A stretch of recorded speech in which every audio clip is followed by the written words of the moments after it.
বিমানে আসন নিয়ে সহযাত্রীর সঙ্গে হাতাহাতি নতুন কোনো ঘটনা নয়। এবার সবকিছু ছাপিয়ে গেছে একটি ঘটনা। মাঝ আকাশে বিমান থেকে সমুদ্রে ঝাঁপ দেওয়ার হুমকি দিয়েছেন এক যাত্রী। শুধু তাই নয়, মদ্যপ অবস্থায় বিমানে প্রস্রাব করেছেন। এছাড়া বিমান সেবিকার সঙ্গে খারাপ আচরণও করেছেন ওই যাত্রী। দুবাই থেকে রওনা দেওয়ার পর বিমানটি তখন আরব সাগরের উপর দিয়ে ভারতের পথে। হঠাৎ বিমানের জানালার ধারে দাঁড়িয়ে সমুদ্রে ঝাঁপ দেওয়ার হুমকি দিলেন এক যাত্রী। ঘটনার জেরে আতঙ্ক ছড়ালো এয়ার ইন্ডিয়ার বিমানে।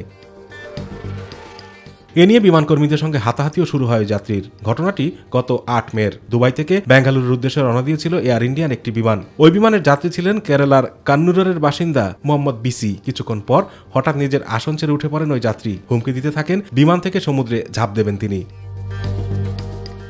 এই ঘটনায় রীতিমতো আতঙ্কিত হয়ে পড়েন অন্য যাত্রীরা। এই অবস্থায় কোনো মতেই যাত্রীকে সামলান বিমানের ক্রু মেম্বাররা। এরপর বিমানটি বেঙ্গালুরুতে অবতরণ করলে বিমানবন্দর কর্তৃপক্ষ তাকে আটক করে বাজপে থানায় পুলিশকে খবর দেয়। পুলিশ এসে গ্রেপ্তার করে অভিযুক্তকে। বিমানের মধ্যে কেন তিনি এমন আচরণ করেছিলেন তা জানার চেষ্টা করছে পুলিশ। তার বিরুদ্ধে মামলাও দায়ের করা হয়েছে। আতিকুর রহমান তিতাস, মাই টিভি।